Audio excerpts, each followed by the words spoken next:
বিপাকে পড়ে যায়, তখন আমরা চিন্তায় পড়ে যায় ওরা কেমন মুসলমান। তখন বলতে ইচ্ছা হয় ওই যে কারবালার জমিনে মুসলমান তো দুই দলেই ছিল, এক দল ছিল হুসাইনি মুসলমান, আরেক দল ছিল ইয়াজিদি মুসলমান। তার মানে বোঝা গেল আমরা ছিলাম হুসাইনের পক্ষে আর তারা হলো ইয়াজিদের পক্ষে।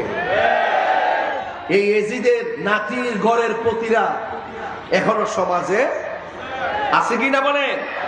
এখনো সমাজে বিচরণ করতেছে। এদের থেকে যদি সাবধানতা অবলম্বন করতে হয়, এদের কাছ থেকে যদি বাঁচতে হয়, আর মানুষগুলোকে যদি ওই ঈমান সুরক্ষায় কোন ধরনের রাস্তা দেখাতে হয়, চিকদার হুসাইনি কাফেলার মাহফিলগুলো এই সমাজের জন্য বেশ উপকারী। ঈমান রক্ষায়, কি রক্ষায়? ঈমান রক্ষায়। আজকে গতকাল দেখেন নাই ভেনেজুয়েলা এমন ভূমিকম্প হয়েছে, মাত্র এক মিনিট এমন ভূমিকম্প হয়েছে, আশঙ্কা করতেছে প্রায় 1 লক্ষ লোক মারা গেছে। কয় লক্ষ? 1 লক্ষ লোক মারা গেছে। এই ভূমিকম্পের চাইতো বড় ভূমিকম্প হলো ইয়াজিদপন্থীরা। এই ভূমিকম্পের চাইতো বড় ভয়ঙ্কর ভূমিকম্প হলো বাতিল অপশক্তিরা। কারণ ঘর গেলে ঘর পাওয়া যায়, জীবন গেলে জীবন পাওয়া যায়, কিন্তু ঈমান গেলে ঈমান পাওয়া যায় না।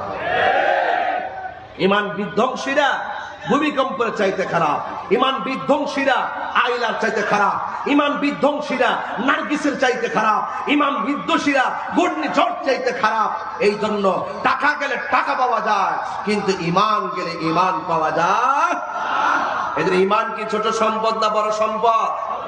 অনেক বড় সম্পদ। এটা বড় নসিব লাগে। যেরকম কি লাগে? এটা নসিব লাগে, নসিব।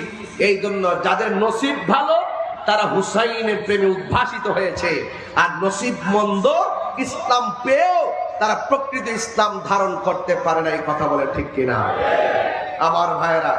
এই জন্য আপনাদেরকে বলবো, এই মাহফিলে যেহেতু এসেই পড়েছেন, আল্লাহর ওয়াস্তে শুধু ঈমানটা ঠিক রাখেন। ঈমান ঠিক রেখে নামাজ পড়েন, কাজে লাগবে। রোজা রাখেন, কাজে লাগবে। হজ করেন, কাজে লাগবে। যাকাত দেন, কাজে লাগবে। আমরা যারা হলো সুন্নাতুল জামাত আছি, এখন জবান সমস্বরে বলুন, আমরা সুন্নি জামাত কি এখন 2 না 1? আওয়াজ তো আসতে হয়েছে।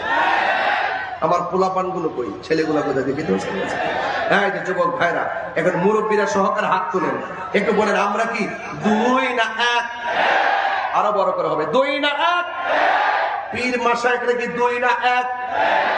আমরা সাংগঠনিক ভাবে আমাদের একাধিক রাজনৈতিক প্ল্যাটফর্ম আছে, আমরা কি 2 না 1? 1। যেই কোনো দরবার হন আমরা 1, আহলুস সুন্নাত ওয়াল জামাত হন আমরা 1। আমাদের ভীষণ মিশন হলো সর্ববাতিলের বিপরীতে দেশ সুরক্ষা, ধর্ম সুরক্ষায় সত্য দিন প্রচার করে একটি সুন্দর সমাজ বিনির্মাণে আধ্যাত্মিক প্ল্যাটফর্ম তৈরি করা। ভীষণ মিশনের নামই হলো আহলে সুন্নাত ওয়াল জামাত। আমরা আর 2 নয়, আমরা 1। আল্লাহ বলেন, আল্লাহ আমাদের ভিত্তিকে আরো মজবুত করে দেন। আমাদের ভিতর থেকে রিয়া, অহংকার, আমিত্ব সব দূর করে দেন। আমরা সবার একটাই পরিচয়, পদ পদবি বড় কথা নয়। আমাদের একটাই পরিচয়, আমরা গোলামে রাসূল। কথা বলেন ঠিক কিনা? এর উপরে কি আর কিছু আছে? এর উপরে কি আরো কিছু আছে? এই জন্য আমরা সবাই গোলামে রাসূল, এতে কোনো সন্দেহ নাই। আল্লাহ যেন বুঝার তৌফিক দান করবেন, আমিন। মনে বড় আশা ছিল যাব মদিনায়। আর কিছু আছে চাওয়া? লন্ডন, আমেরিকা, ওয়াশিংটন দরকার আছে? আমরা মদিনা যেতে চাই। বলেন, মনে বড় আশা ছিল যাব মদিনায়। সালাম আমি করব গিয়ে, সালাম আমি করব গিয়ে নবীজির যায়। মনে বড় যাব মদিনায়, মনে বড় যাব মদিনায়। আরব সাগর পাড়ি দিব সঙ্গে নাই মোর তোরি, পাখি নই তো উড়ে যাব ডানাতে ভর করি, আরব সাগর পাহাড়ি দিব সঙ্গে নাই মোর তোরি, পাখি নই তো উড়ে যাব ডানাতে ভর করি। আমার আশায় আছে সম্বল নাই, আশা নাই করি কেউ পাই, মনে বড় যাব মদিনায়, মনে বড় যাব মদিনায়। একটা জবান বন্ধ রাখবেন না, মহব্বতে মায়ার সুরে বলুন সুবহানাল্লাহ। বন্ধুগণ, আমি বলেছি প্রথম আহলে বাইতের কথা বলেছি, হাসান হুসাইন রাদিয়াল্লাহু তাআলা আনহুর কথা বলেছি, কারণ আমার পূর্বে হাসান রাজা কাদরি হুজুর এই বিষয়ে আলোচনা করে গেছেন, কারবালার উপরে কথা বলে গেছেন, তাই আজ আমি সেদিকে যাব না। তবে এতটুকু বলতে চাই, কেন আপনি আহলে বাইত রাসূলকে ভালোবাসবেন? আরে আমরা এই জন্য ভালোবাসবো যাদেরকে ভালোবাসার দাবি হলো রহমাতুল লিল আলামিনের। বন্ধু, ভালোবাসলে কি হবে? ভালোবাসলে আমার নবী খুশি হবে, আর নবী খুশি হলে কি হবে?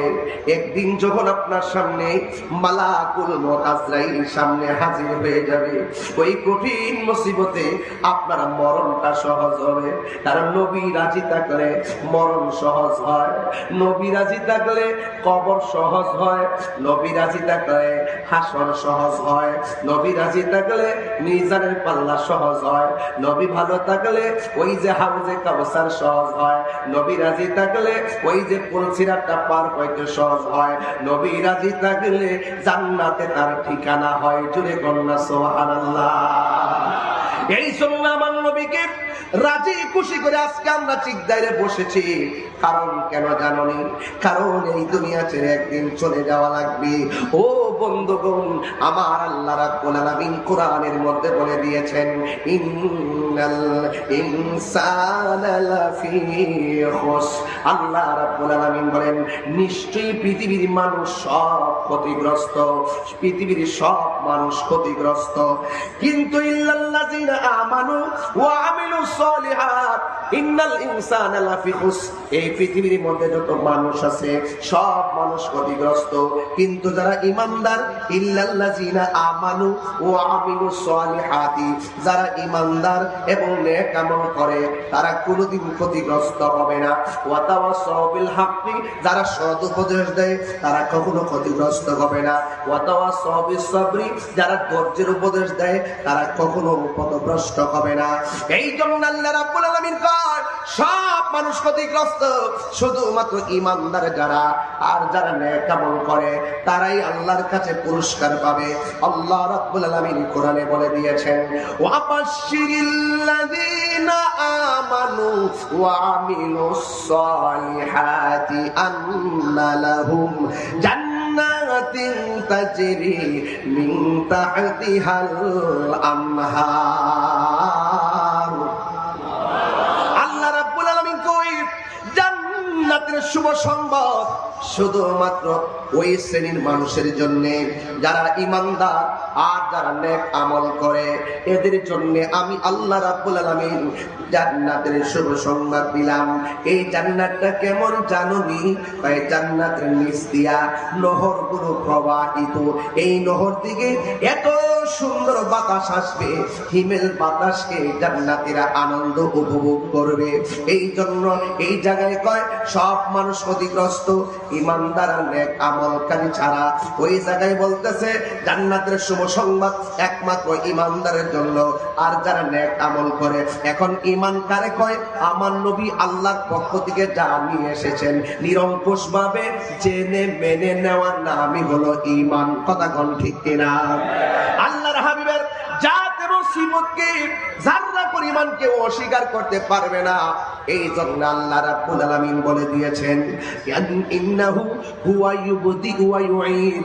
আমি আল্লাহ রাব্বুল আলামিন বান্দাকে আমি অত্যন্ত সুন্দর করে বানিয়েছি। এই বান্দার শুরুর মালিক আমি, এই বান্দার শেষের মালিকও আমি। আল্লাহ রাব্বুল আলামিন বলেন ফি আইয়ি সূরাতিন মা শাআ রাক্কাবা।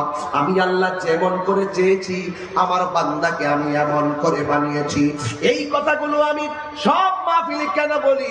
একটা কারণে বলি, মানুষ আখিরাতের জবাবদিহিতার কথা ভুলে গেছে। আজকে রাজনৈতিক প্রতিহিংসায় ধর ধর ধর ধর করে মব ভায়োলেন্সে মানুষ মারা হচ্ছে। ধর ধর ধর বলে মারো মারো মারো, কয়েক মতাদর্শের ভিন্নতা হলে মানুষকে মেরে ফেলো। এমন ভাবে আমার ভাই মাওলানা রইসুদ্দিনকে প্রকাশ্য মেরে ফেলছে। কথা কনা ঠিক কিনা? একের পর এক আমার ভাই আল্লামা শহীদ নুরুল ইসলাম ফারুকী রহমাতুল্লাহ আলাইহিকে ঘরের ভিতরে ঢুকে তারা মেরে ফেলেছে। আজও আমরা বিচার পাই নাই। কথা কোন ঠিক না বেঠি? আজও আমরা কি বিচার পেয়েছি? গত কয়েকদিন আগে ফেসবুকে লিখেছে ভাই নুরুল ইসলাম ফারুকীকে হত্যা করেছি, এখন সুযোগ পেলে তাহিরিকে হত্যা করে ফেলবো, এমন ভাবে তারা ওপেন লেখালেখি করে। আপনারা জবান খুলে বলুন হায়াতের মালিক কে? এই জন্য আমরা মৃত্যুর পরোয়ানা করি না। ইমামে আলী মুকাম্মরের ডরে ময়দান থেকে পলায়ন করে নাই। সংখ্যা ছিল ৭২ জন, তাদের সংখ্যা ছিল প্রায় ৮০,০০০ শেষ পর্যন্ত। ইমাম হুসাইন ৭২ জন হইলেও ময়দান থেকে পলায়ন করে নাই। আমরা এজিদের দলে নয়, আমরা হুসাইনের দলে। রক্ত দিব, জীবন দিব, কিন্তু আমরা ঈমান দিব না। কথা কি ঠিক আছে কিনা বলেন? এই জন্য আমাদের কাছে ঈমান বড় দামি। এ যুবক ভাইয়েরা আমার, আজকে মানুষ কেন মানুষকে খুন করে? আজকে কেন মানুষকে মানুষ মেরে ফেলে? একটা মাত্র কারণ, কবরের জবাবদিহিতার কথা মানুষ ভুলে গেছে, আখিরাতের জবাবদিহিতার কথা মানুষ ভুলে গেছে। আজকে যদি আখিরাতের জবাবদিহিতার ভয় থাকতো, আজকে কোনোদিন এমন ভাবে মানুষ মারতে পারতো না। আল্লাহর ওলির প্রায় ৯৭টা মাজার ভাঙিয়া ফেলাইছে। কথা কোন ঠিক না বেঠি? কবর দিকা লাশ তুল্লা আগুন দিয়া পোড়াইয়া দিছে। ৫৩ বছরে এমন সংস্কৃতি আমরা কখনো দেখি নাই। কথা বলেন ঠিক কিনা? আপনার এই মারতেছে, মাজারও ভাঙতেছে, মসজিদের ইমামও মারতেছে। বিচার দেওয়ার মতো কোনো জায়গা নাই। তার মানে বোঝা গেল রে বাবা, এই পৃথিবীর ভিতরে জালেম যুগে যুগে ছিল, যারা জুলুম করেছে। আমরা মাজলুম, মাজলুমের বদদুয়া কিন্তু কাজে লাগে। মাজলুম যখন হাত তুলে দেখবা হঠাৎ করে ধ্বংস হয়ে গেছে। কথা কোন ঠিক না বেঠি? এই জন্য দেখো হুসাইন রাদিয়াল্লাহু তাআলা আনহু শহীদ হয়েছে, কিন্তু এজিদের নাম কেউ নেয় না। এজিদের নাম কাহারো সন্তানের নাম রাখে না, নমরুদ নাম কাহারো রাখে না, এরপরে আবু জেহেল নাম কেউ রাখে না, এরপরে আবু লাহাবের নাম কেউ রাখে না, কিন্তু হুসাইনের নামের কোনো অভাব নাই। কথা বলেন ঠিক কিনা? এই জন্য যারা জুলুম করে টুডে টুমুরে তারা ধ্বংস হয়ে যায়। আপনি কি মনে করেন না মসজিদের ইমাম সাহেব রইসুদ্দিনের কি কোনো দোষ ছিল? কোনো দোষ ছিল? যেভাবে মারছে, মুখের মধ্যে পানি দিয়ে আবার পানিটা নিয়ে আইছে, মনে আসেনি? এই মনে আসেনি? এই বিচার কিন্তু বাংলাদেশে একদিন হবে ইনশাআল্লাহ। হবেনি হবেনি হবেনি হবেনি এই হবে কিনা বলে না কেন? এই বিচার বাংলার জমিনে হবে। মনে রেখো, যতই জুলুম করো না কেন, একদিন বিচার হবে। ফয়সালা আসমান থেকে আসবে। ওলি আল্লাহর মাজার ধরেছো, মাজার ভেঙেছো, ওই বিচার উপর থেকে আসবে। মসজিদের মাজারের বাক্সে সিলগালা করতে আসো, বিচার কিন্তু উপর থেকে হবে। কথা বলেন ঠিক কিনা? বাঁচতে পারবা না। আমি মরে গেল টের পাবেন, চলে যাওয়ার পরে দেখবেন একদিন দেখবেন হকের বিজয় হবেই হবে। কথা বলেন ঠিক কিনা? আপনি কি মনে করেন ইমাম হুসাইন রাদিয়াল্লাহু তাআলার যুদ্ধে হেরেছেন? রক্ত দিলেই হারা হয় না, এই রক্ত কথা বলে।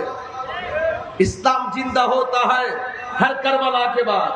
ইসলাম জিন্দা হয়েছে, এই হুসাইনি দ্বারা কিয়ামত পর্যন্ত থাকবে ইনশাআল্লাহ। কোন না কেন? আল্লাহ বুঝার তৌফিক দান করুক, আমিন কর। আর জোরে বলেন আমিন। এই জন্য বলেছি আপনাদেরকে কি করতে হবে, এক থাকতে হবে।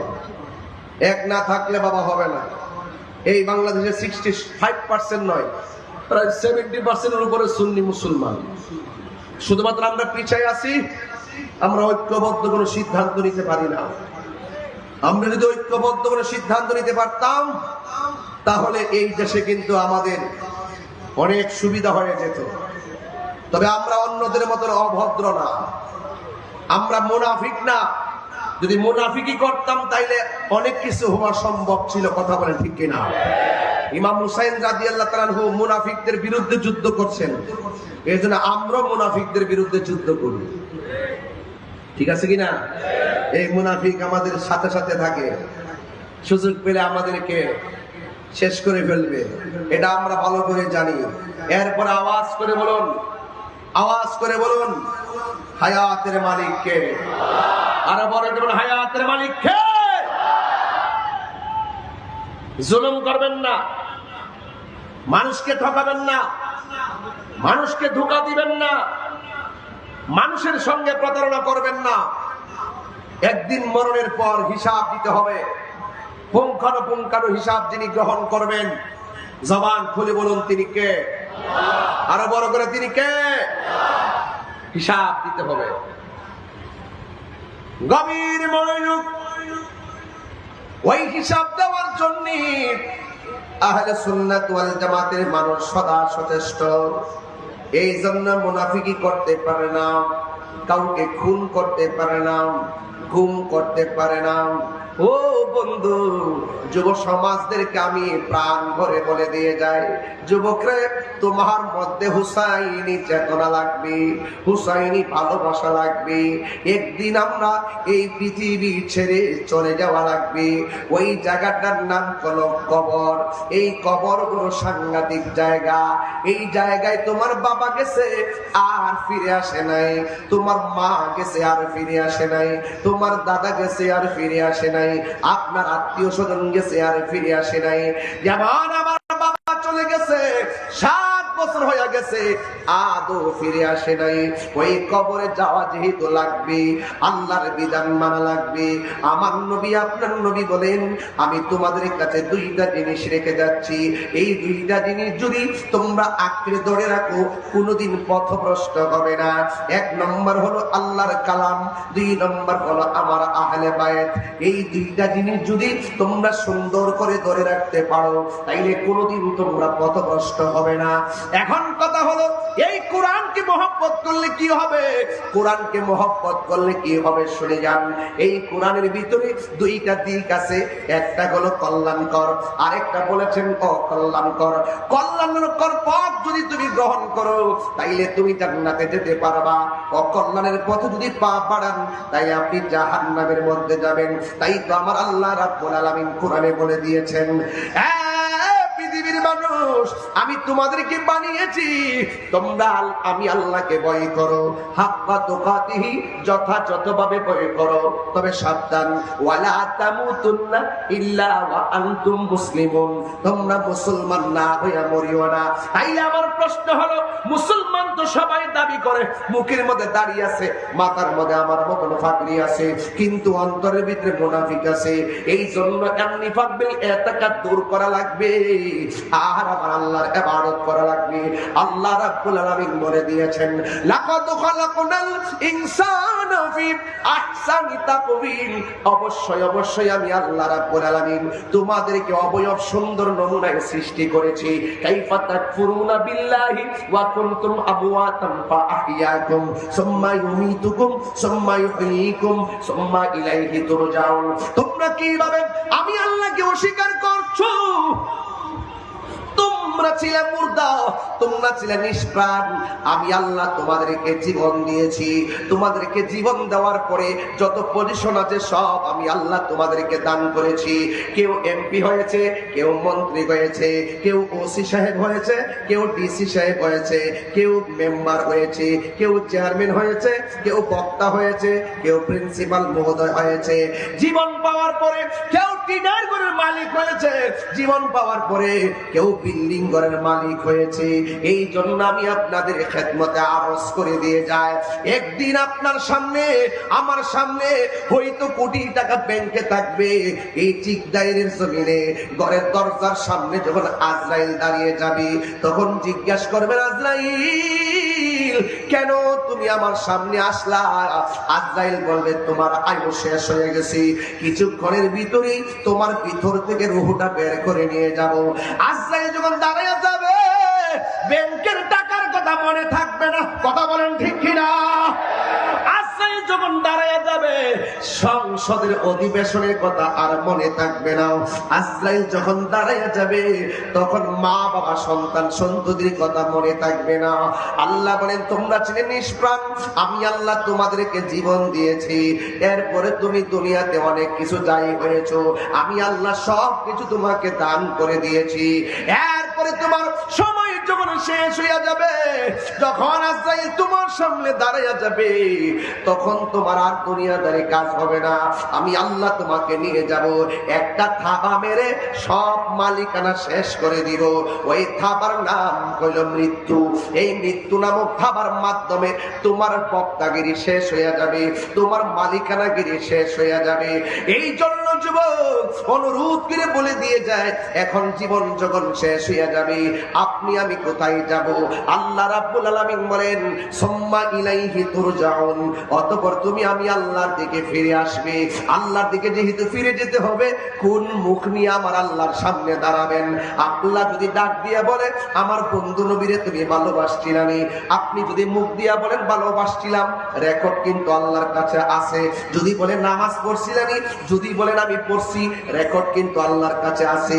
যদি বলে হজ করছিলাম, টাকার মালিক বানাইছিলাম, যদি বলো তুমি হজ করছো, রেকর্ড কিন্তু আল্লাহর দরবারে আছে। এই জন্য বোঝা গেল, চুল পরিমাণ কোন সুযোগ পাবে না, মিথ্যা বলার সুযোগ নাই। আমার আল্লাহ বলেন, আমি আল্লাহ তোমাকে পাঠাইছি, আবার আমি আল্লাহর কাছে তোমাকে ফিরে আসতে হবে। একটা থাবা মেরে তোমার সব মালিকানা শেষ হয়ে যাব। বন্ধুরে, ও চিকিদারের বাবা, সব শেষ করে দিবি। ওই থাবার নাম হলো মৃত্যু। এই মৃত্যু নামক থাবার মাধ্যমে সব শেষ হয়ে যাবে।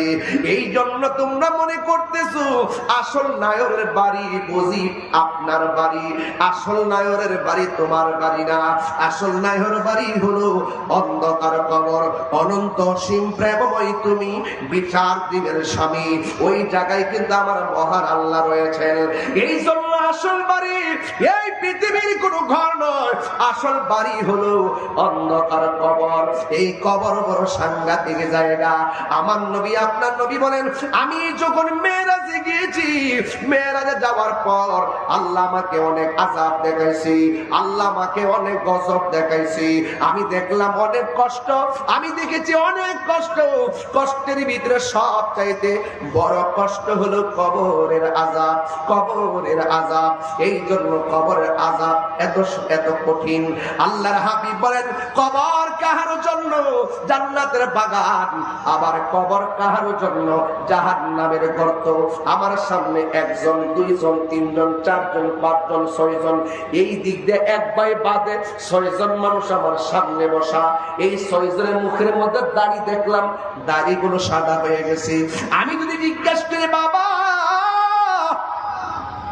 জীবনে এত রাস্তার পরিবর্তন দেখলেন, টের পাইছেন কখন রাস্তা হয়েছে, কিন্তু আপনার মুখের দাড়িগুলা কোন দিন সাদা হয়েছে টের পাইছেননি? তিনি বলবেন, আমি টের পাই নাই। আরে হাতের মধ্যে লাঠি নিয়ে রাখছেন বাবা, এই শক্তি কোথায় গেছে, কেমনে কমে গেছে, টের পাইছেননি? তিনি বলবেন, আমি টের পাই নাই। ও বাবা, আগের মতো বস্তা মাথায় তুলতে পারেন না, শক্তিটা কেমনে চলে গেছে, টের পাইছেননি? কয় না। ও বাবা, আগের মতো চোখে দেখেননি? কয় না, দেখি না। চোখের গুড়া দিয়া পানি পড়ে কেন, টের পাইছেননি? কয় না। চোখের গোড়াটা ঢিলা হয়ে গেছে কেন, টের পাইছেননি? কয় না, আমি টের পাই নাই। আমি তো আয়নার সামনে দাঁড়াইলে মনে হয় আমি আগের মতো জোয়ান আছি। না না, চোখের মধ্যে নিজের পরিবর্তন বোঝা যায় না। পরিবর্তন বোঝা যায় অনেকদিন অনুপস্থিত থাকলে পরিবর্তন বোঝা যায়। আমার যুবকরা মনে করো না উনার দাড়ি পাইকে গেছে, মনে হয় যেন উনার মরণের সময় হয়ে গেছে। না না, তোমার মতো অনেক যুবক মোটর সাইকেল অ্যাক্সিডেন্টে মারা যাইতে দেখা যায়। তার মানে বোঝা গেল বাবার আগে সন্তান মারা যায়, সন্তানের আগে বাবা মারা যায়।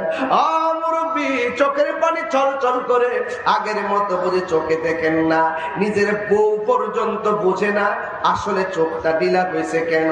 এরা মনে করতেছে বাইয়ের চোরার কারণে বুঝি চুলটা পেকে গেছে, এরা মনে করতেছে বয়সের কারণে বুঝি চোখটা নরম হয়ে গেছে। আসলেই তো বয়স বাড়তেছে, মানে হায়াতের কথা শেষ হইতাছে। সময় মতো একদিন আজরাইল সামনে হাজির হয়ে যাবে। এ বন্ধুরি, এখন সবার উত্তর দেন, মনে মনে নিজের প্রশ্ন করে। আগের মতো চোখে আমি দেখি না তেমন, চোখ জানি হইয়া গেছে কেমনের কেমন।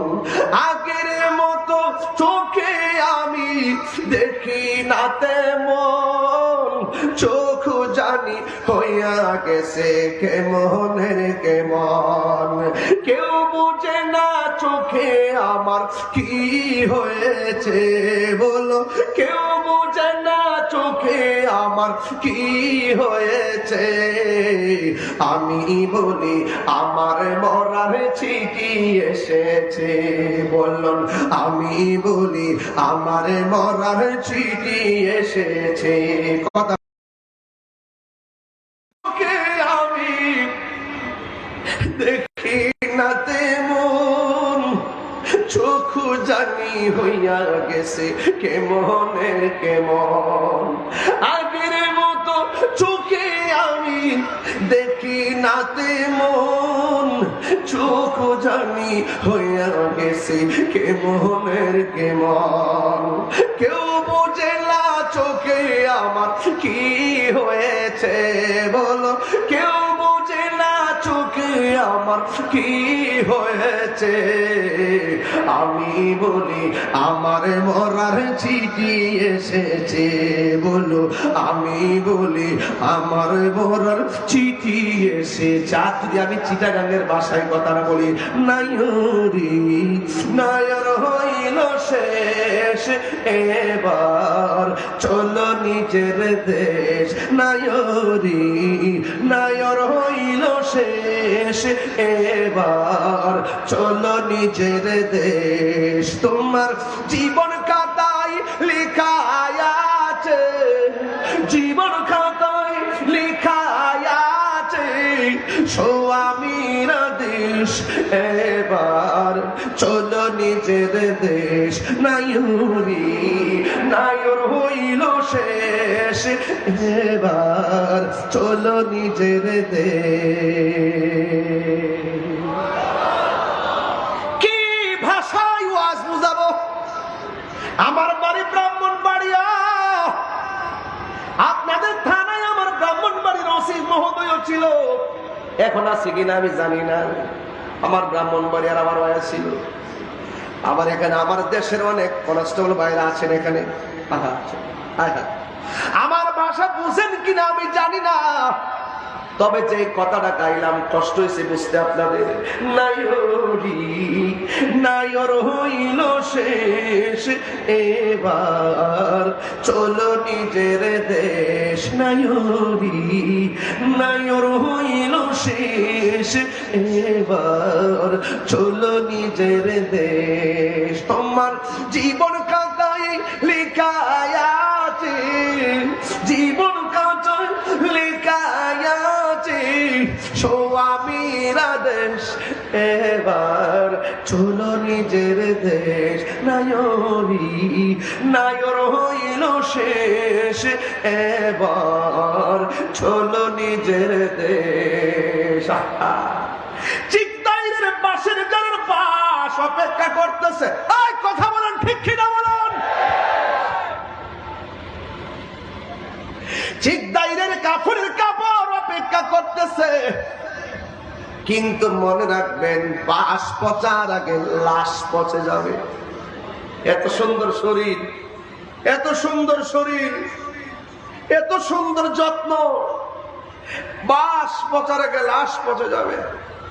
3 দিন পরে নাকটা পচে যাবে, 6 দিন পরে আঙ্গুলের নখ গুলো উঠে যাবে, 9 দিন পরে মাথার চুলগুলো উঠে যাবে, 10 দিন পরে পেট বাস্ট হয়ে যাবে, 70 দিন পরে হাড্ডি থেকে গোশতগুলো আলাদা হবে, 60 দিনের মাথায় অল গোশত খেয়ে হাড্ডি থেকে জোড়া জোড়া আলাদা হয়ে যাবে, 60 বছর পরে আপনার হাড্ডিও কবরও খুঁজে পাওয়া যাবে না।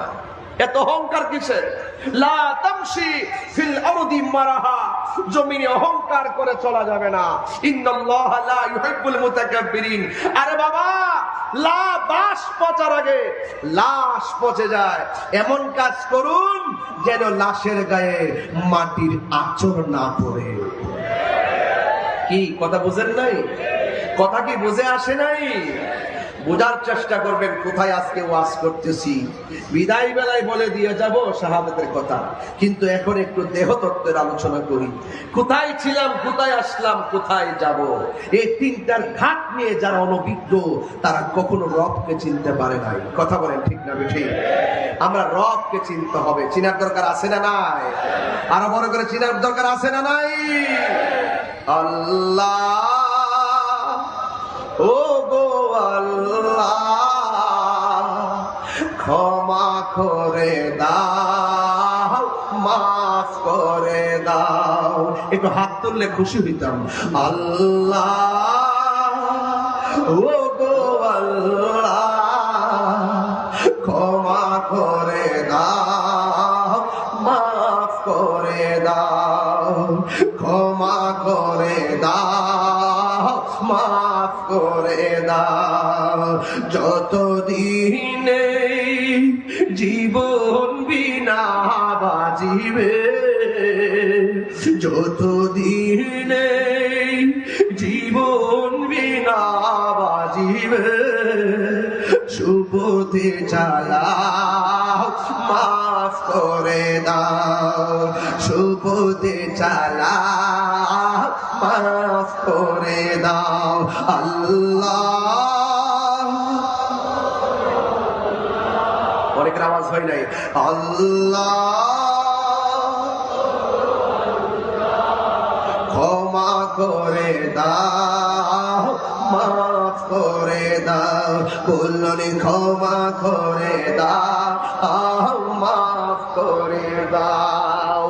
হারিয়ে যাব একদিন আমি, রবনায় ভুবন চিরদিন। বলো হারিয়ে যাব একদিন আমি, রবনায় ভুবন চিরদিন। ক্ষমা করে দিও তোমরা আমায়, বলো তোমরা আমায়, ভুল করে তাকে যদি কোনো দিন হারিয়ে যাব নামি, রবনায় ভুবন চির। চিকদার বাসি, বাঁশের যারা আছে, বাঁশঝাড় এলাকায় কি বাঁশঝাড় আছে? বাঁশে বাগানে বা গুরুস্থানে, গুরুস্থান আছে তো? বাঁশে বাগানে বা গুরুস্থানে হয়তো দিবে মোরে খবর, তোমরা আমায় যাবে ভুলে, রাখবে না জানি কোন খবর। এই যে একজন বসে ইয়াসিন ভাই বসে, আর একজন বসে হুজুর বসা, আমার হুজুর বসা, এই যে 5 জন মানুষ এখানে বসে আছি, না জানি কার হায়াতটা আগে শেষ হয়ে যায়, না জানি কে 5 জন দিকে কে কারে ছেড়ে চলে যায়, এ কেউ জানি না রে বাবা। এই মানুষগুলোর ভিতর দিকে কে জানে কারে ছেড়ে চলে যায়, আমরা কেউ জানি না। এই জন্য আমি বলতেছি, বাঁশে বাগানে বা গুরুস্থানে হয়তো দিবে মোরে খবর, তোমরা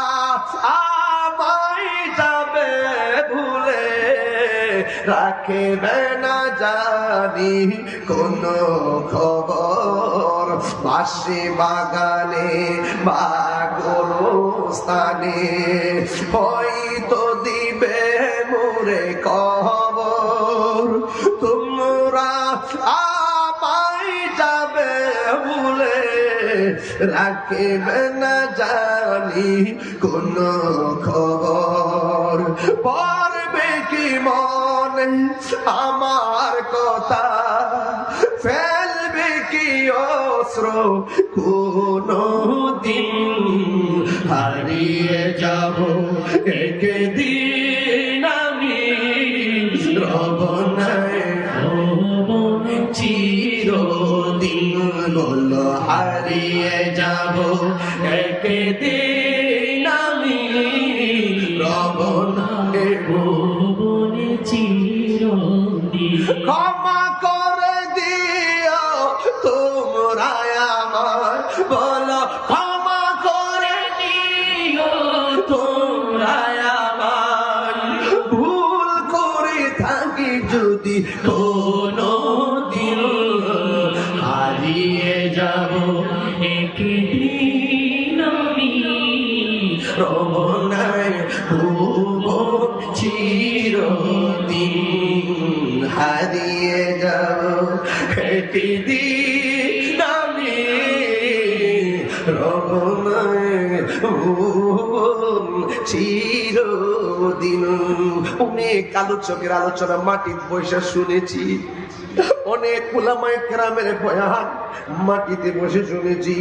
আজকে 10 দিন ব্যাপী কারবালার মাহফিল সারা চট্টগ্রাম, কিন্তু অধ্যক্ষ আল্লামা জালালউদ্দিন আল কাদরি হুজুরের কথা বলি নাই। তিনি রেখে দিয়ে গেছেন সেই শাহাদাতে কারবালার মাহফিল জমিয়তুল ফালাহ। কথা কোনা ঠিক না বেঠি? এবারে কত আলেমের ওয়াজ মাটিতে বসে শুনছি, এখন ওই আলেমদের মধ্যে অনেকে দুনিয়া থেকে চলে গেছে। আল্লামা হাফেজ এম এ জলিল রহমাতুল্লাহ আলাইহির কথা আমরা বলি নাই, মাটিতে বসে বসে ওয়াজ শুনছি। আল্লামা ওবায়দুল হক নঈম হুজুরের কথা বলি নাই, মাটিতে বসে বসে ওয়াজ শুনছি। আল্লামা নুরুল ইসলাম হাশিমি রহমাতুল্লাহ আলাইহির কথা বলি নাই, মাটিতে বসে বসে ওয়াজ শুনছি। আল্লামা গাজী আকবর রিজভী হুজুরের কথা বলি নাই, মাটিতে বসে বসে ওয়াজ শুনছি। ও বন্ধুরে, আমি ভালো কইরাই জানি আমি তাহিরি চলে গেল এই চিৎদারের মাহফিল বন্ধ হবে না, এই চেয়ারে আরেকজন এসে ওয়াজ করবে। এই জন্য ক্ষমা চাইয়া নিছি, ক্ষমা করে দিও তোমরা আমায়, বলো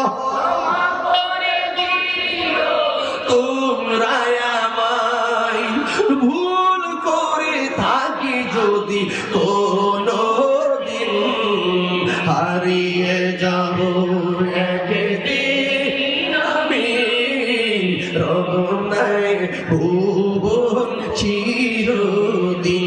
জোরে জোরে কি আল্লাহু আকবার বলা যাবে না?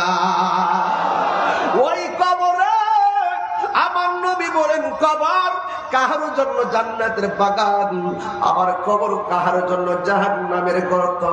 আমার নবী বলেন, আখিরাতের প্রথম মঞ্জিল হলো কবর। এই কবরে একদিন যাওয়া লাগবে। ও বাবা, কবর কথা শুনলে আমার বাবা চোখের পানি ফালায় কাঁদত। কেমনে কবরে একলা একলা থাকবো? আজকে আমরা ওয়াজ আইলাম, মুরব্বী আব্বা আপনার সাথে অনেক বন্ধু একা একা কবরে শুয়ে রয়েছে, আপনার সঙ্গে চা পান করছে। এই মুরব্বী সঙ্গীত এখন কবরে শুয়ে রয়েছে, ওই কবর মাটি বুঝি আমরা ডাকতেছে, এ বন্ধু 1 বছর বুঝি না রে,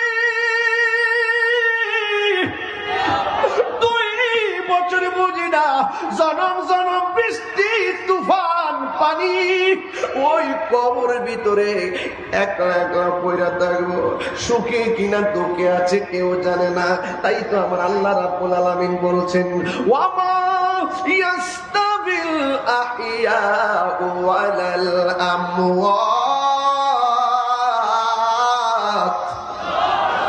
আল্লাহ রাব্বুল আলামিন বলেন, যারা মুর্দা যারা জিন্দা তারা এক হতে পারে না।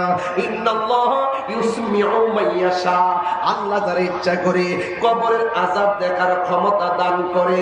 এই জন্য যুবক, এই কবরের ভিতরে বছরের পর বছর আপনার দাদা পয়রা রয়েছে, কুরবানির গোশত খাইলেন কেমনে? দাদার কথা কি মনে হয়েছে না? আরে গোশত খাইছেন ভালো কথা, একটা বার ঈদের দিন দেয় দাদার কবরটা খারিয়া কইতেন, দাদা গো রঙের বাজার জমায় গেছ, আমরা খাইতেছি, তুমি কেমন আছো? আল্লাহরে যদি ডাক দেয়া বলতেন, আল্লাহ আমার দাদার কবর জান্নাত বানায় দাও, আমার দাদির কবর জান্নাত বানায় দাও, আমার নানার কবর জান্নাত বানায় দাও, আমার নানির কবর জান্নাত বানায় দাও। এটাই ছিল আমাদের মানবতার কথা। এই জন্য পৃথিবীর মানুষ চইলা গেলে কেউ খবর রাখে না, এমনকি নিজের ফুলাও খবর রাখে না। কথা আর বড় করে বলেন ঠিক না বেটি? জন্মের পর জন্ম এখানে পড়ে থাকবো, ইন্দিমিন টাইমে শত শত বছর পর পর্যন্ত পড়ে থাকবে, হাড্ডি গুলা মাটির সঙ্গে মিশে যাবে। এই জন্যই তো আমার নবী, আপনার নবী বলেন, এই কবর ভিতরে যারা বেনামাজি হইয়া কবরে ঢুকবে, বন্ধু কথা কিন্তু ভুলে যায় না, ইমাম হুসাইন গায়ের ভিতরে এত তীরের আঘাত লইয়া নামাজ পড়ছে। কারবালার শিক্ষার মধ্যে নামাজ আছে, কারবালার শিক্ষার মধ্যে পর্দা আছে, কারবালার শিক্ষার মধ্যে হক প্রতিষ্ঠার স্পৃহা আছে, কারবালার ঘটনার ভিতরে মুনাফিকদের বিরুদ্ধে জিহাদের অনুপ্রেরণা আছে। ওই কারবালার জমিনে তীরের আঘাত লইয়া, বল্লমের আঘাত লইয়া ইমাম হুসাইন নামাজ আদায় করেছে। এই জন্য যুবক আমার, কারবালার মাহফিল সাজাইলেন কিন্তু নামাজ পড়লেন না। এই মাহফিল সাজাইয়া লাভ নাই, এই মাহফিল সাজাইয়া লাভ নাই। 5 ওয়াক্ত নামাজ পড়া লাগবে। ইমাম হুসাইন বল্লমের তীরের আঘাত লইয়া তিনি নামাজ পড়েছেন। কথা কোন ঠিক কিনা? জানে আলমরেজা গজল গাইছে, মজা লাগছে, অনেক বড় শান্তি লাগছে। এই জন্য কারবালার চেতনা হলো নামাজ, কারবালার চেতনা হলো হকের কথা বলা, কারবালার চেতনা হলো বাতিলের কাছে মাথা নত না করা, কারবালার ঘটনা হলো পর্দা করা। এই জন্য বন্ধু আমার নবী, আপনার নবী রাহমাতুল্লিল আলামিন বলেছেন, যারা বেনামাজি হবে তারা কবরে যাওয়ার পরে তাদের জন্য 3টা শাস্তি অবধারিত। এই 1 নম্বর শাস্তি কি? এই 1 নম্বর শাস্তি হলো কবরের ডান পাশের মাটি এক প্রান্তে যাবে, বাম পাশের মাটি আরেক প্রান্তে যাবে। 2 পাশের মাটি তোমারে এমন সুরে চাপা মারবে গো, এই চাপার কারণে ডান পাশের হাড্ডিগুলো বাম পাশের হাড্ডির ভিতরে ঢুকে যাবে, বাম পাশের হাড্ডিগুলো ডান পাশের হাড্ডির ভিতরে ঢুকে যাবে। আমার হাতের মধ্যে টিস্যুটা দেখতে বড় বড় লাগে, যখন আমি মোট করলাম কিছুই দেখা যায় না। ওই বডিটা দেখতে বড় বড় লাগবে, কিন্তু মাটি যখন তোমার চাপা মারবে হাড্ডিগুলো মাটির সঙ্গে মিশে যাবে। ওই মুহূর্তে বেনামাজি বান্দা কবরে আল্লাহরে ডাক দিয়া কইব, আল্লাহ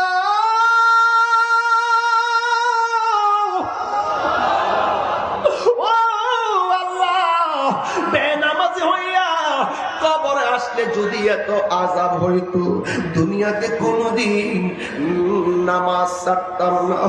ও আল্লাহ আবার দুনিয়াতে পাঠাও, আমরা নামাজ ছাড়তাম না, ফরজ ছাড়তাম না, সুন্নত ছাড়তাম না। আল্লাহ গো আবার পাঠাও। আল্লাহ বলেন, না না, সুম্মা ইলাইহি তুরজাউন, অতঃপর তোমরা আমার কাছে ফিরে এসেছো, আর যাওয়ার কোনো সুযোগ নাই। ইন্না লিল্লাহি ওয়া ইন্না ইলাইহি রাজিউন, আর ফিরে যাওয়া যাবে না। এখন তোমরা আর দুনিয়ায় যাওয়া যাবে না। জীবনের পরে মৃত্যু দিলে মৃত্যুর পরে আবার জীবন দিব, এরপরে আর কোনো মরণ নাই। এরপরে জীবনটাকে দুনিয়া বলে না, কি বলে? এরপরে জীবনটাকে আখিরাত বলে। কথা কোন ঠিক না রে ঠিক? হ্যাঁ বন্ধু, বেনামাজি হইয়া কবরে গেলে মাটি তোমার এমন ভাবে চাপা মারবো। এখন প্রশ্ন হলো, হেলায় হেলায় জীবন ধ্বংস করে দিলেন, নামাজ পড়লেন না। বিশ্বকাপটা শুরু হয়েছে, অনেক সময় শেষ রাত পর্যন্ত আপনারা খেলা দেখেন, অসুবিধা নাই, এটা একটা ইমোশনাল বিষয়। হঠাৎ করে আইছে, হঠাৎ করে আবার যাইব গা। আমি ফতুয়া টতুয়া দেই না, কারণ ম্যাক্সিমাম হুজুররা ওয়াজের ভিতরে কয় খেলা দেখা হারাম, খেলা দেখেন না। লাস্টে খবর নিয়ে দেখা যায় তিনি বাসায় যায় খেলা দেখে। এমন ফতুয়াবাজি আমি করি না। মনে মনে একটা ধারণা করে ছাত্র জীবন দিকে কাউরে না কোন দলকে সাপোর্ট করে। ওয়াজের মাঠে এসে কি করে জানেননি, এত পতাকা দিয়া কি হবে, তোমরা এত পতাকা ওরাও কেন? আরে বাবা, এটা হঠাৎ করে এসে হঠাৎ করে যাইব, কথা হইলে একটাই, ঝগড়া করা যাবে না, মারামারি করা যাবে না, খেলা কেন্দ্র করে জুয়ারি খেলা যাবে না, খেলা কেন্দ্র করে শেষ রাইতে মাদক খাওয়া যাবে না।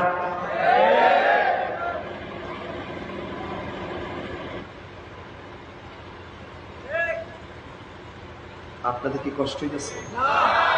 আমি কিন্তু গরমে অনেক চিল্লাই ওয়াজ করতেছি, মেশিনের আওয়াজটা আমাকে ডিস্টার্ব করতেছে। এই জন্য আমি কিন্তু দুম দিই না, ঠান্ডা মাথায় বুঝাই বুঝাই কথা বলতাম। দেখলাম যে কথাটা বন্ধ হয়ে গেলে আওয়াজটা কানে আসে, এই জন্য আমি ঠিল্লা শুধু চিল্লাইতেছি যাতে শুধু মাইকের আওয়াজটা আমার কানেও আসে, আপনাদের কানেও যা, আর এর ফাঁকে যেন মেশিনের আওয়াজটা না শোনা যায়। কথা কোন ঠিক না বেঠিক? এই জন্য আমি যে ফাঁকে একটা কথা বললাম, এই বাবা রাত্র জাগরণ থাকো, এমন অনেক তথ্য পাওয়া যায়। ফুলাপান গভীর রজনীতে পুষ্করিণীর পারে যায় গাঞ্জা খায়, বাবা খায়, ইয়াবা খায়, ফেঞ্চ খায়। ইদানিং একটা জিনিস খুব ভালো লাগতেছে।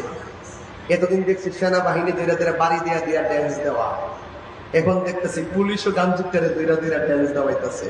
অকারে তার ভাইরা, অকারে বাবা ইয়াবা ফেঞ্চি রেঞ্চি যারা খাইব, এরা সুন্দর করে একবারে ইচ্ছা মতো বাইরে যাবে, বাইরে নিয়ে পুরা সালাম দিয়ে দিবেন। কথা কন্যা কেন লাগে? আর কথা কন্যা কেন? ঠিক না বেঠে? বাবার কারণে, ইয়াবার কারণে, ফেন্সির কারণে সমাজের যুবকত পতনে চলে যাচ্ছে। এমন অনেক যুবক আছে নেশার টাকা না পাইয়া নিজের বাবারে পর্যন্ত আঘাত করে, নেশার টাকা না পাইয়া নিজের স্ত্রীকে আঘাত করে, নেশা করতে করতে মাথায় এত পচে যায়, মাথায় এত বিলুপ্ত হয়ে গেছে, বিবেকের উপরে এমন কুকুরে প্রস্রাব করেছে যেই কারণে তার স্ত্রীকে গলা টিপে মেরে ফেলে, একমাত্র নেশায় আসক্ত হওয়ার কারণে। গতকাল আজকে দেখছি নেশা কইরা নিজের স্ত্রীর সঙ্গে ঝগড়া কইরা 6 মাসের বাচ্চাটারে ডিল মেরে মাটিতে ফালাইয়া পিছনে দাঁড়া দৌড়া সব ভাঙ্গা ফেলাইছে। এমন নেশাকুর সমাজে আছে না নাই? আরো বড় কেউ আছে না নাই? এই জন্য আমি পায়ে হাত দিয়া বলবো, চিকদাই হুসাইনি কাফেলা আপনারা মাহফিল করেন তো করেন, মাদক বিরোধী প্রোগ্রামও করবেন। করেননি আপনারা? এগুলা করবেন, সামাজিক কাজ সবগুলো করবেন, ব্যানার লাগায় লাগায় বৃক্ষরোপণ কর্মসূচি দিবেন, এই ব্যানার লাগায় লাগাইয়া মাদকের বিরুদ্ধে কথা বলবেন, এবং সেই গৌসে কমিটি বাংলাদেশের মতন সেই যত মহামারী বিপদ আসবে ওই মুহূর্তে মানুষের পাশে দাঁড়াবেন। কথা বলেন ঠিক না বেঠিক? খবরদার, আজকে থেকে এই রমজান চিকদারের মানুষ আজকে ওয়াদা করেন, আমরা কখনো নেশা করব না। আমার সঙ্গে কারা কারা একমত আছেন হাত তুলেন, বুঝালয় অনেকের এক হাত একা ধরছে, 2 হাত সোজা করেন। আমরা নেশা করব, আরো বড় করে বলেন নেশা করব, আরো বড় করে নেশা করব। আল্লাহ যেন আমাদের সকলকে বোঝার তৌফিক দান করে, আমিন পড়েন। আরো বড় করে বলেন আমিন। নেশা কি হালাল না হারাম? এই আওয়াজ এই যুবক আমার পোলাপান দিবে, যুবক পোলাপান আছে না? যুবক পোলাপান গুলো কিরে তারা যে আটটা ফল ফল করছে বুঝছি, মানে খাইতে খাইতে মনে হয় যে হাতটি মনে ব্যথা করে এখন না। সোজা করেন, সোজা করেন। ইমাম হুসাইন রাদিয়াল্লাহু তাআলার প্রেমে উদ্ভাসিত হয়ে বলেন, যা করছি ভুল করছি, বলেন যা করছি, বলেন যা করছি, হারাম খাইছি ভুল করছি, হারাম খাইছি আর জীবনে হারাম খাবো। তাহলে এবার বলেন নেশা কি চলবে না বন্ধ? বন্ধ শব্দটা জোরে হবে, আসতে হবে না। আমার একজন স্টেজের হলে হুজুর মাদকে ব্যাপার ইচ্ছা মতো করবেন, এই জন্য আমি একটু বইলা দিয়া যাই, বলবেন বন্ধ, আপনার বলবেন বন্ধ।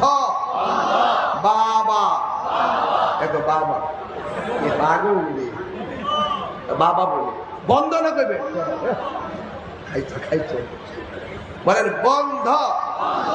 বাবা, ইয়াবা, ফেন্সি, গাঞ্জা, সুদ, ঘুষ, চুরি, ডাকাতি, মুনাফিকি, নামাজ। নামাজ কি কইছে? চলবে। আরো বড় গায়ে সাউন্ড একটু উঠাইতো না, নামাজ কি চলবে না বন্ধ হবে? এই তাওয়াজটা বড় হয়েছে, বলেন নামাজ।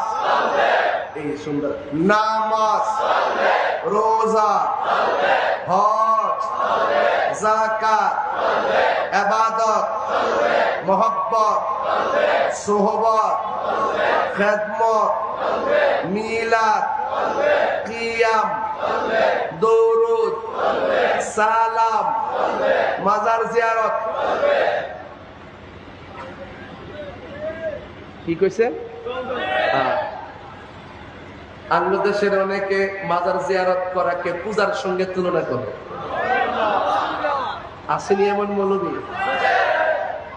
দান মাজারের মধ্যে গরু নিয়ে গেলে এটা হারাম, মাজারের দান বাক্স দিলে পেয়া দিলে হারাম, জিয়ারত করলে পূজা।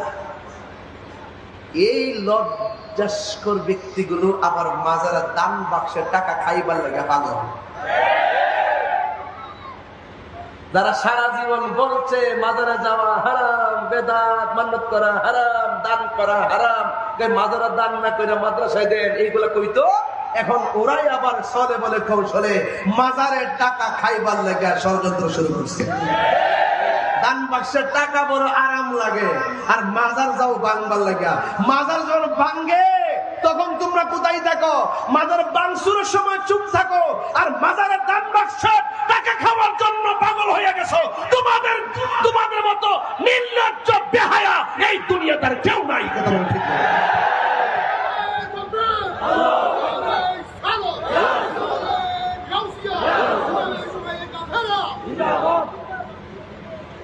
লজ্জা নাই, হায়া নাই, শরম নাই। আমিও বলছি, যেহেতু আপনি মাজারের টাকা, দান বাক্সের টাকা তদারকি করতে আসছেন, এটা কি রাষ্ট্রীয় কোনো প্রতিষ্ঠান? এটা ব্যক্তিগত। কিছু কিছু মাজার আছে সার্বজনীন। অবশ্যই খাদেমরা টাকা পয়সা যারা আসে, একটা স্বচ্ছতা অবশ্যই লাগবে, কিন্তু যারা দীর্ঘদিন ধরে এটার তদারকি করে আসছে তাদেরকে জিজ্ঞেস করতে হবে আপনারা কোন প্রক্রিয়ায় টাকা তুলতেছেন, কেমনে খরচ করতেছেন। তাদের কাছ থেকে হিসাব নিতে না নিয়ে আপনি ডাইরেক্ট এটা জব্দ করে ফেলবেন, এটা তো হতে পারে না। কথা বলেন ঠিক না? ঠিক। তাহলে আমিও সেই দিন বলেছি, আপনারা অনেক সময় অপবাদ দেন মাজারে নাকি মাদক সেবন হয়, আপনারা নাকি অভিযান চালান। অভিযান কি চালা? অভিযান চালা। তো অনেক মাদ্রাসার মধ্যে তো বলৎকার হয়। কথা কোন ঠিক না? এটাও তো দেখার দরকার। অনেক মাদ্রাসা নাম দিছে, 3 তলা বিল্ডিং এ 2টা রুম দিয়ে মাদ্রাসাতে দিয়া দেশ বিদেশ থেকে লক্ষ লক্ষ টাকা কালেকশন করতেছে। মানবতার সংগঠনের নামে অনেক কোটি কোটি টাকা আনতেছে। এইগুলোর হিসাব তো তলব করার দরকার আছে। কথা কোন ঠিক না? আপনি মাজারের প্রতি এত আগ্রহ কি লেগে আপনি কারে খুশি করার জন্য এই পদক্ষেপ নিয়ে ফাটাকেষ্ট শাস্তে চাইছেন? আমরা কিন্তু সবই বুঝি, তবে এই দেশে তরিকা পন্থে কিন্তু মানে দুর্বল না, ভদ্র। ভদ্রতাকে কখনো দুর্বলতা মনে করবেন না। আমি চাই অন্যায়কে অন্যায় বলতে হবে, ন্যায়কে ন্যায় বলতে হবে। কথা কোন ঠিক না বেঠিক? মাজারের মধ্যে যদি কেউ মাদক সেবন করে, এটা কি আল্লাহর ওলির দোষ? এটা কি মাজার বলার দোষ? মসজিদে জুতা চুরি হয় কি হয় না? এলে কি মসজিদ ভেঙে নেবেন? হ্যাঁ, তারে কি বুঝেন আপনারা? এই জন্য সৃষ্টি লগ্নের শুরু থেকেই আল্লাহর ওলিদের বিরুদ্ধে, হকের বিরুদ্ধে এক শক্তি ছিল। এগুলোর কারণে সমাজের সব কাজ করা যায় না। আজকে মাদকের বিরুদ্ধে ওয়াজ করতেছি, খবর নিয়ে দেখবেন বড় বড় গডফাদাররা এই সমাজের মাদকের ডিলার। কথা কোন ঠিক না? বেঠিক। প্রশাসনকে বলবো, আপনি এলাকা পাড়া মহল্লার কোন ছেলে মাদক খায় তারে ধরতে আসছেন, অথচ আপনাদের তদারকি করতে হবে। সমাজের ভিতরে কিন্তু বড় বড় নেতাও আছে যারা মাদকের সাথে সম্পর্ক, যারা ডিলার বিভিন্ন জায়গায় ট্রান্সফার করে এই মাদক ছড়াই দিচ্ছে, সেই জায়গাটাকেও কিন্তু ধরতে হবে। শুধু চুনুপুটি ধরলে চলবে না, মাদকের ক্ষেত্রে বোয়ালদেরকে ধরতে হবে। কথা বলেন ঠিক কিনা? যে খুন করছে তারা ধরছি, তারা পাঠাইছে কেন তারা ধরে, কে তাকে খুনের জন্য উদ্বুদ্ধ করে তাকেও ধরতে হবে। কথা বলেন ঠিক কিনা? যদি এইভাবে আমরা না ধরি তাহলে কিন্তু আমরা সমাজের সভ্যতা ফিরে আনতে পারবো না। এই জন্য আপনারা বলেন মাদক কি চলবে? বলেন না, মাদক কি চলবে? আপনার সন্তান, অনেক সময় দেখা যায় যদি আমরা কোনো সন্তানকে মাদক সেবন করে মর্মে প্রমাণ পেয়েও যদি কিছু করতে চায়, দেখা গেল ওই যে সন্তান মাদক খায় তার বাবা এসে আমাদের বিরুদ্ধে অ্যাকশন নেওয়ার চেষ্টা করে। আমি ওই বাবাকে বলবো, আপনার সন্তান বাবা খাক, আমার কোনো আপত্তি নাই, আপনার সন্তানকে নিয়ে বিলের পারে চলে যান। আপনার সন্তানের কারণে সমাজ ধ্বংস হয়ে যাবে, সমাজ এই অন্যায় মেনে নিবে না। কথা বলেন ঠিক কিনা? এই জন্য আপনার সন্তান কার সঙ্গে মিশতেছে, কোথায় গিয়ে নেশা করতেছে, রাত্রে কয়টায় ঘরে ফিরতেছে, রাত্রেবেলা কয়টার সময় ঘুমাইতেছে, এই খবর আমরা নিতে পারবো না। এই খবর আপনি অভিভাবক হিসাবে আপনাকে নিতে হবে। কথা বলেন ঠিক কিনা? এই জন্য যেহেতু একদিন আমরা চলে যাব, অন্ধকার কবরে যেহেতু চলেই যাব, এই নেশা টেশা করে যাওয়া যাবে না। হারাম, হারাম কখনো আরাম হতে পারে না। কথা বলেন ঠিক কিনা? এই জন্য আমি প্রায় মাহফিলের মধ্যে বলি, আজকে সমাজ অধঃপতনের মূল হলো দায়িত্বহীন লোকদেরকে দায়িত্ব দেওয়া। কথা সঠিক কিনা বলেন? দায়িত্বহীন লোককে আমরা তো এখন দায়িত্ব জোরে নিতে না পারলে টাকার জোরে হইলে দায়িত্ব নেওয়া যায়। মসজিদের সভাপতি বানাইবেন, দেখবেন টাকাওয়ালা। মাদ্রাসার সভাপতি বানাবেন, দেখবেন টাকাওয়ালা। সমাজের নেতা বানাবেন, দেখবেন টাকাওয়ালা। দেখবেন যার টাকা আছে তার কদর বেশি আছে। কথা বলেন ঠিক না বেঠিক? এই টাকার কারণে বহুত হারাম খুরদেরকে সমাজের নেতা হিসেবে আমাদের মানতে বাধ্য হয়। কথা বলেন ঠিক না বেঠিক? এই জন্য টাকা নয়, নীতি, নেতার নীতিকে প্রাধান্য দিতে হবে। যেই নেতার মধ্যে নীতি থাকবে সেই হলো আদর্শ নেতা। যেই নেতার নীতি ঠিক থাকবে না সেই নেতার নীতি নয় এটা। যেই নেতার নীতি থাকবে না সেই নেতাকে কখনো আমরা সমাজে প্রমোট করতে পারি না। কথা বলেন ঠিক কিনা? হালালকে হালাল বলতে হবে, হারামকে হারাম বলতে হবে। আর বিদায় বেলায় শুধু একটা কথাই বলতে চাই, মা বাবার মনে কখনো কষ্ট দেওয়া যাবে না। কারা কারা একমত হাত তোলেন? হাত সোজা করা লাগবে। নারে তাকবীর, নারে রিসালাত, নারে রিসালাত, নারে হায়দারি। আহলুস সুন্নাত ওয়াল জামাত বলেন, আহলুস সুন্নাত ওয়াল জামাত। আমার যুবক ভাইরা, এই জন্য আপনাদেরকে অনুরোধ করব, আমরা আজকে থেকে ওয়াদা করুন, আমরা মা বাবার মনে কষ্ট দিব না। কবরে যেহেতু যেতে হবে, আমরা নামাজ ছাড়বো না, আহলে বাইতের বিরুদ্ধে কথা বলবো না। কথা বলেন ঠিক না বেঠিক? আবার এই মাত্র একটা অনুরোধ করেছেন একটি ভান্ডারি কালাম গাওয়ার জন্য। আসলে আমি তো এখন সময়টা তো এমন একটা সময়, অনেক গরম, এরপরে এসে তাড়াহুড়া করে অনেকগুলা কথা বলে ফেলেছি। কথাই একটাই, আরো 2 ঘন্টা ওয়াজ করলে একই কথাই বলবো। আহলে বাইত রাসূল সাল্লাল্লাহু আলাইহি সাল্লামের বিরুদ্ধে যাওয়া যাবে না, মা বাবার মনে কষ্ট দেওয়া যাবে না। মদিনার গোলামি আমায় দে, ও মুর্শিদি মোরে। মদিনার গোলামি আমায় দে, মদিনার গোলামি আমায় দে। হে ও হযরত কেবলা, মদিনার গোলামি আমায় দে। টাকা চাই না, পয়সা চাই না, হীরা মানিক মুক্তা চাই না। টাকা চাই না, পয়সা চাই না, টাকা চাই না, পয়সা চাই না, হীরা মানিক মুক্তা চাই না। ভাঙ্গা কপাল জোড়া লাগাই দে, ও মুর্শিদ কেবলা, মদিনার গোলামি আমায় দে, মদিনার গোলামি আমায় দে। ও হযরত কেবলা, মদিনার গোলামি আমায় দে। ওরে গোলামে মুস্তাফা যারা সঠিক মানি পেল তারা, গোলামে মুস্তাফা যারা, গোলামে মুস্তাফা যারা সঠিক মান পেল তারা, ওই মানি নসিব কইরা দে। ও হযরত কেবলা, মদিনার গোলামি আমায় দে, মদিনার গোলামি আমায় দে। ও হযরত কেবলা, মদিনার গোলামি। সবাই ভক্ত মুরিদ আসে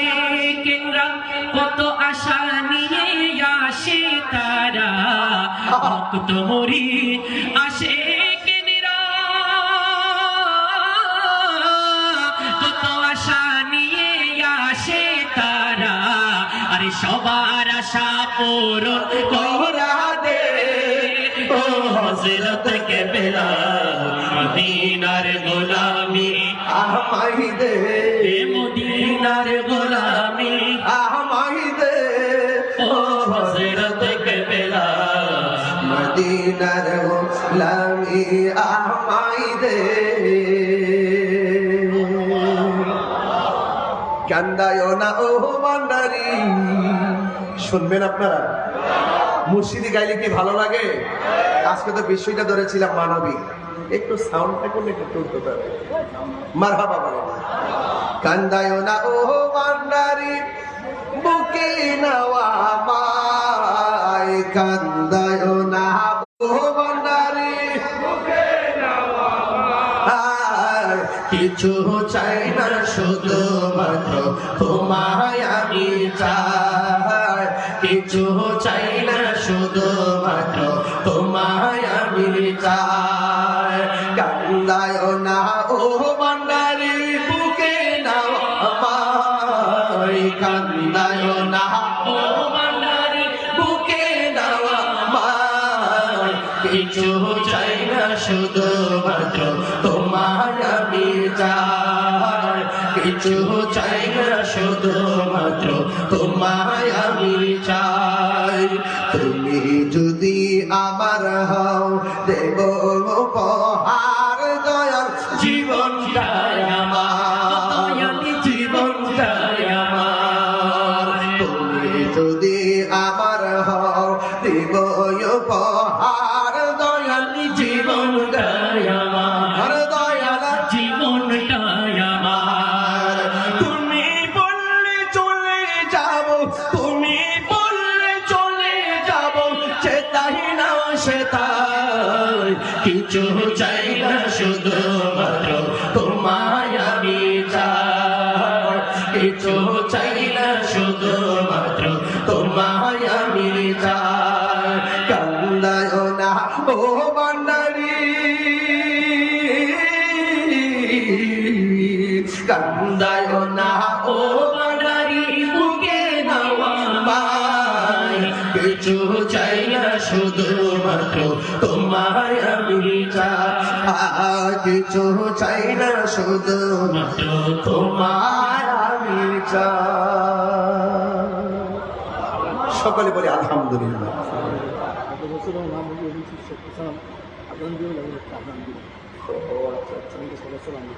বলছিলেন আচ্ছা আচ্ছা আচ্ছা।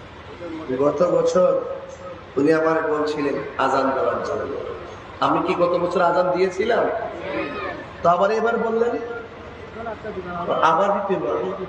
মানে আবার দিতে হবে। আবার ফজরের আজান সর্বপ্রতি রাত্র বাজে একটাতে ফজর আজান দিতে হবে।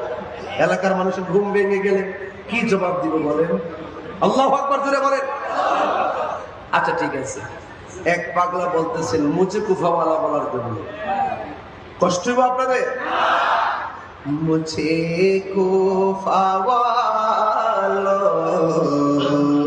মুসাফির না সমঝো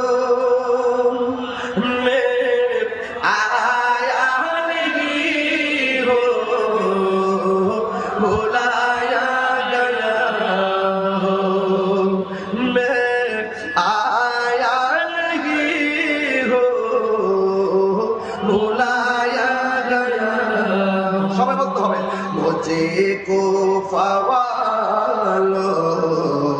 মুসাফির না সমঝো मैं आया नहीं हो बुलाया गया हो कि मेहमान बना कर सताया गया हो कि मेहमान बना कर सताया गया हो मैं रोया नहीं हो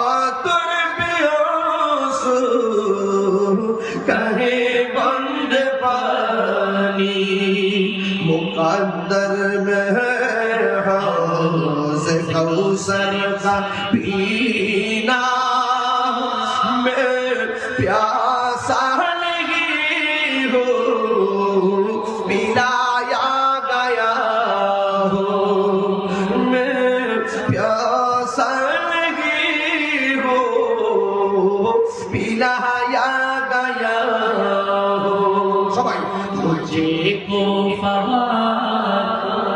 मुसाफिर न समझो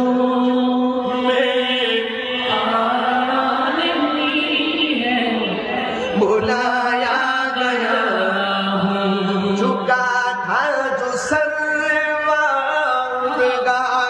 खुदा में वही सरकलम हो गया करबला में झुका था जो सरवारगाहे खुदा में वही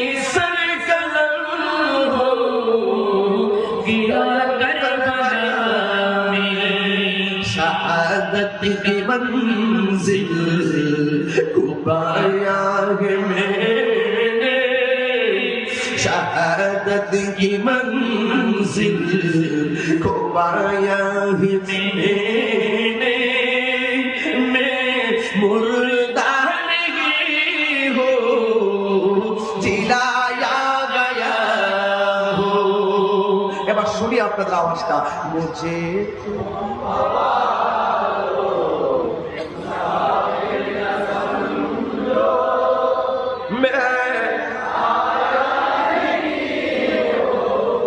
बुलाया गया हो कि मेहमान बना कर सताया गया हो मैं रोया नहीं हो रुलाया गया हो जे माथा झुका तो अल्लाहरी दरबारे সে মাতা কাটিল এজি দোষী মারে যে মাতা ঝুকাতো আল্লাহরি দরবারে সে মাতা কাটিল এজি দোষী মারে শাহাদাতের মর্যাদা লাভ করেছি শাহাদাতের মর্যাদা লাভ করেছি আমি মরেছি এমন নই জিন্দা হয়েছি আমি মরেছি এমন নই জিন্দা হয়েছি উহে গুফাবাসী আমায় মুসাফির ভেবো না উহে গুফাবাসী আমায় মুসাফির ভেবো না আমি এমনিতে আসিনি দাওয়াতে এসেছি আমি এমনিতে আসিনি দাওয়াতে এসেছি আল্লাহ জানে এ কেমন মেহমানদারি বাহাদুর বিপাশাই পানি বন্ধ করি কপালে ছিল মোর হাউজে কৌসর কপালে ছিল মোর হাউজে কৌসর আমি তৃষ্ণার তো নই বানানো হয়েছি আমি মরেছি এমন নই জিন্দা হয়েছি আমি কাঁদিতে আসিনি, কাঁদানো হয়েছি, আমি এমনিতে আসিনি, দাওয়াতে এসেছি।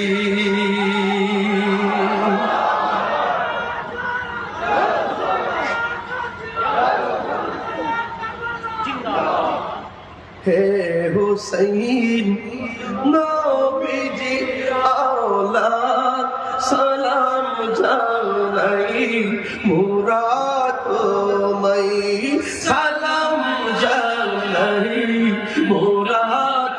হাত তুলে কি গোনা হবে? হাত না।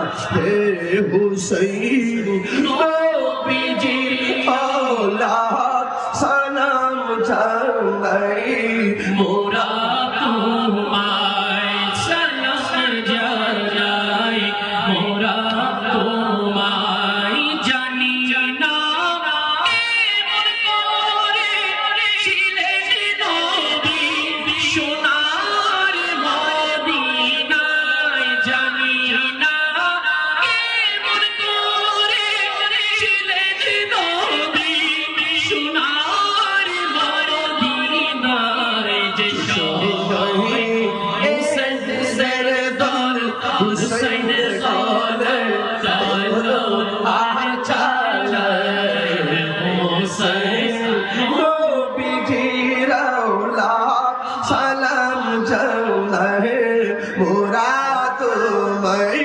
সালাম জানায়, মুরাদ।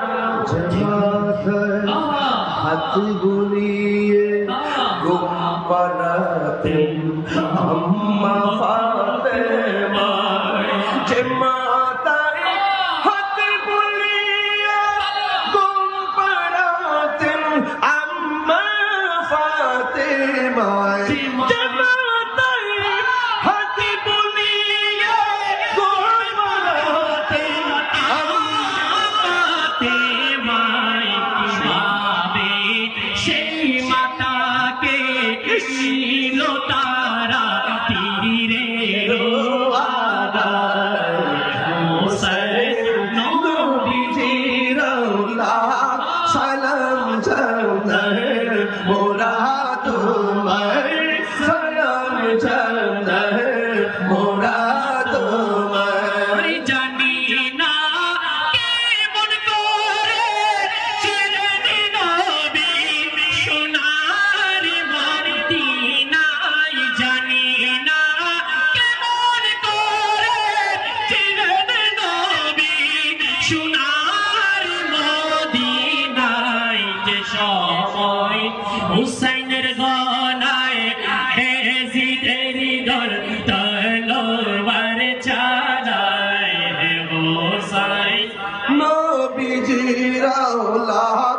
সালাম জানাই, মুরাদ তোমায়।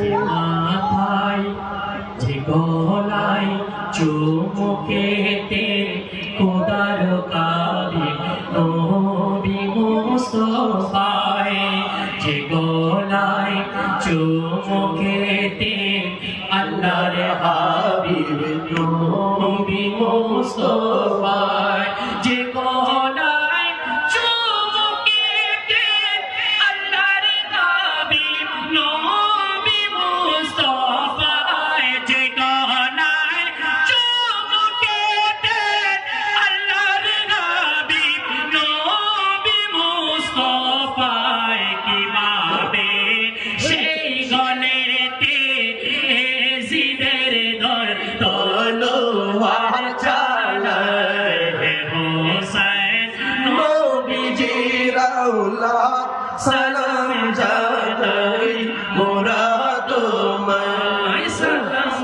জানাই, মুরাদ তোমায়। আল্লাহু আকবার, আল্লাহু আকবার। শান্তি লাগছে? এই শান্তি লাগছে? আমরা কি এজিদি না হুসাইনি? আরো বড় করে এজিদি না হুসাইনি? জান দিব কিন্তু ঈমান। যা আল হক ওয়া যাহাকাল বাতিল ইন্নাল বাতিলা কানা যাহুকা। আমরা অন্যায়ের কাছে কখনো মাথা নত করবো আল্লাহ আমাদের সকলকে বোঝার তৌফিক দান করুন।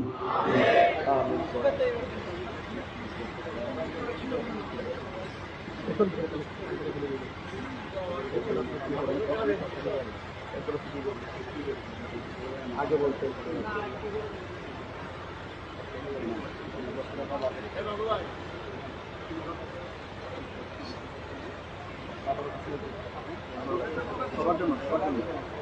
আপনাদের জন্য ব্যাপক তাবারকের আয়োজন করেছে, সবাই নিয়ে যাবেন, কেউ নড়াচড়া করবেন না। আমাকে এক মুরব্বী মানুষ অনুরোধ করেছেন, এক ভাই অনুরোধ করছেন কারবালার মান কাবাত বলার জন্য বলছি। আরেক মুরব্বী বাবা আমাকে নির্দেশ করেছেন, আদেশ করেছেন আজান দেওয়ার জন্য। আজান দিব, দেওয়ার আগে অনলি আপনারা 7.5 মিনিট সময় আমার দিতে হবে। কয় মিনিট? 7.5 মিনিট। এই 7.5 মিনিটের ভিতরে আপনারা দ্রুত আগামী বছর মাহফিলের জন্য বাকি নাকি আমি একটু শেষ করে লই, মুকদ্দমাটা শেষ করি। আগামী বছর মাহফিলের জন্য কিছু টাকা পয়সা দেওয়া লাগবে। আমি মূলত কালেকশনের বক্তা না, কালেকশন করতে গেলে অনেক ভাষা জানতে হয়। ওয়াজের ভাষা ভালোই জানি, কিন্তু কালেকশনের ভাষা আমি জানি না। এরপরও আপনারা মহব্বত করে দেন, এতে আমি কৃতজ্ঞ। একজন মানুষ স্ব ইচ্ছাই বলেন আগামী বছর মাহফিলের জন্য কি দিবেন? আছে?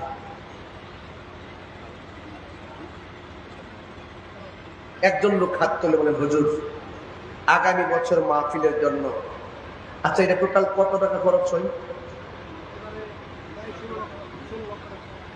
একদিনে 16 লক্ষ। আচ্ছা আচ্ছা, ওই তাবারক করেন তো না? আচ্ছা আচ্ছা, ঠিক আছে। প্রায় 16 লক্ষ টাকা খরচ হয়।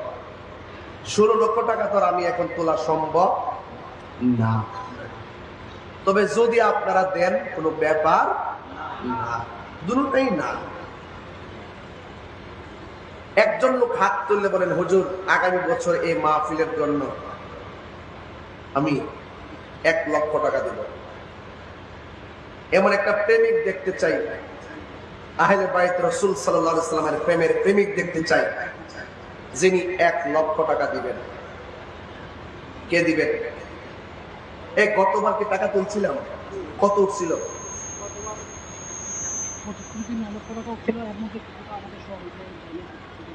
আচ্ছা, গতবার কি 9 লক্ষ টাকা কালেকশন করছিলাম, এবার 5 লক্ষ তুলে দেবো। হ্যাঁ, এবার 15 না? আচ্ছা, যদি দে একজন লোক হাত তুলে বলুন